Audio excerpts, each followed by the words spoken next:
शोभा देती है। जो दिगंबर वेश धारण किए हुए हैं भगवान महाकाल, महामृत्युंजय, महाशिव जो है दिगंबर वेश धारण किए हुए हैं। एक बार माता पार्वती जी ने महादेव से हिमालय पर्वत पर निवेदन करके पूछने लगे कि हे प्रभु, हे नारायण, आप तो अंतर्यामी है, परम आत्मा है, परमात्मा है, आप हमको कोई ऐसा उत्तम व्रत बतलाइए जो परम पूज्य हो, आपका सर्वस्व हो। जैसे वेद पुराणों में, गंगा पुराणों में, महाभारत में, वेदों में, सब में आपका नाम आया हो, वह व्रत हमारे सामने प्रकट कीजिए, हमको बतलाइए, वह हमारे करने की इच्छा है। तो भगवान महादेव जी ने माता पार्वती जी से कहा कि तुमने तो हमारी तपस्या बाल्यकाल से ही करती रही और तुम कुछ दिन तक हमारी सेवा खुले में रह करके किया और कुछ वर्ष तक आपने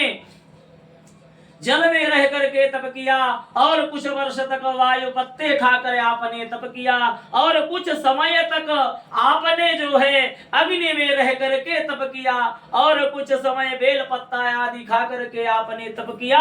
तो तुम्हारे यह हाल को देख करके तुम्हारे पिता हिमांचल बहुत परेशान, चिंतित होने लगे और चिंता में वशीभूत होकर के सोचने लगे कि मैं अपनी कन्या को किसके साथ में वर्ण करूं, विवाह करूं, ऐसा विचार उत्पन्न होने लगा, सोचने लगे।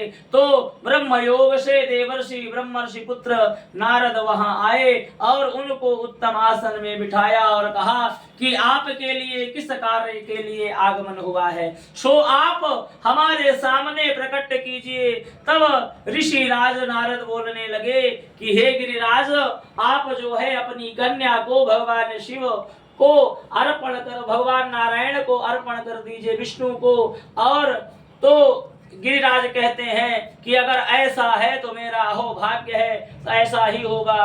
कह करके ब्रह्मर्षि नारद भगवान विष्णु के पास पहुंचे, कहे कि प्रभु प्रभु प्रभु आपका जो है विवाह कार्य निश्चित हो गया है, ऐसा बता करके वहां से आ गए और अंतर ध्यान हो गए। और जब गिरिराज माता पार्वती जी को पता चला कि हमारा विवाह जो है भगवान नारायण से करना चाह रहे हैं, तो मैं ये अपने शरीर का त्याग करूंगी, ऐसा सोच विचार कर माता पार्वती जी सखी के यहाँ चली गई। वहां उन्होंने जाकर के विलाप करने लगी, कहने लगी कि मैं अपने ये शरीर का त्याग करूंगी। तो सखी कहती है कि हे देवी, तुम किस कारण से दुख पा रही हो, हमें दुख का कारण बताओ। तो माता पार्वती जी ने कहा कि हमारे विरुद्ध हमारे पिता ने कार्य किया है, इसलिए मैं ये अपने शरीर का त्याग करूंगी।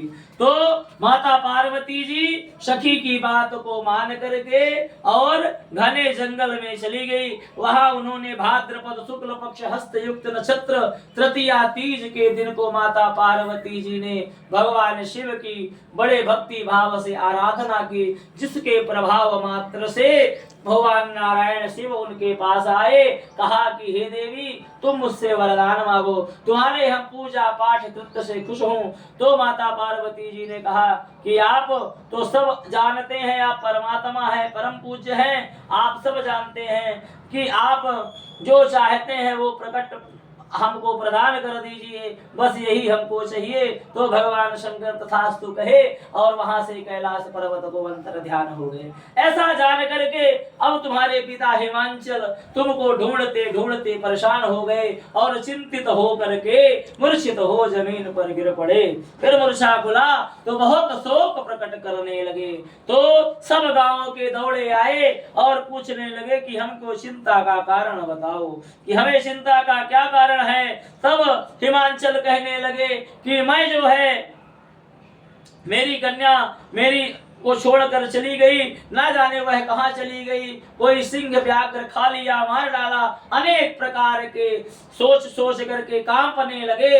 इस प्रकार से कंपित होने लगे जैसे हवा चलने में कोई पेड़ कांपता है, इस तरह कांपने लगे गिरिराज। तब जब कांपने लगे और सोचने लगे तो सब लोग कहे कि हम चलिए ढूंढते हैं। तो ढूंढने के लिए ढूंढते ढूंढते निकल पड़े।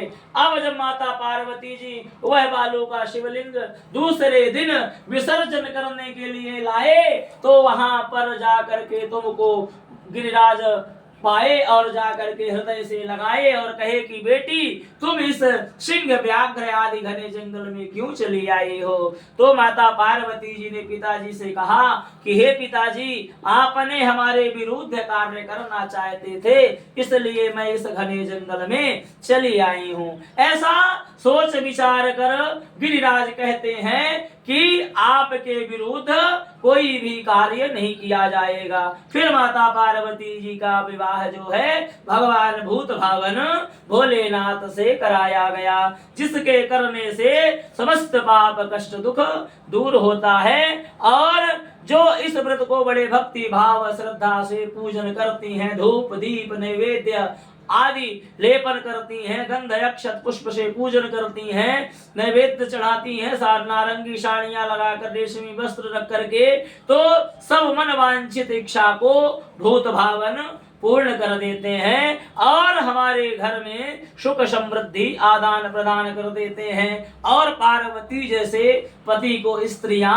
प्राप्त करती हैं और शिव स्वरूप पति को सब स्त्रियां शिव स्वरूप पति को सब स्त्रियां प्राप्त करती हैं। जैसे इस व्रत को जो नहीं करती हैं स्त्रियां, अनाहार करती हैं, वो बंध्या एवं विधवा जो होती हैं। जो फल खाती हैं वह बंदरिया का जन्म लेती हैं, जो जल पीती हैं वह जोक बनती हैं, जो अन्य सब चीजें खाती हैं वह मुर्गी का जन्म लेती हैं, जो दूध मट्ठा आदि का सेवन करती हैं वह बिलारी बनती हैं, जो मांस खाती हैं वह बाघनी का जन्म लेती हैं, और जो उस दिन सोती हैं अजगरनी की योनि में जन्म लेती हैं। इसलिए इस व्रत को हमको बड़ी भक्ति भाव श्रद्धा से करना चाहिए और यह निर्जला व्रत है, निर्जला व्रत रखना चाहिए, जिसके करने से हमारा समस्त पाप कष्ट शिव दूर करते हैं और शिव जैसे स्वरूप पति स्त्रियां पार्वती जैसे पति को प्राप्त करती है। अथ हरतालिका व्रत कथायाम समाप्ति। वेद बोलिए शंकर भगवान की।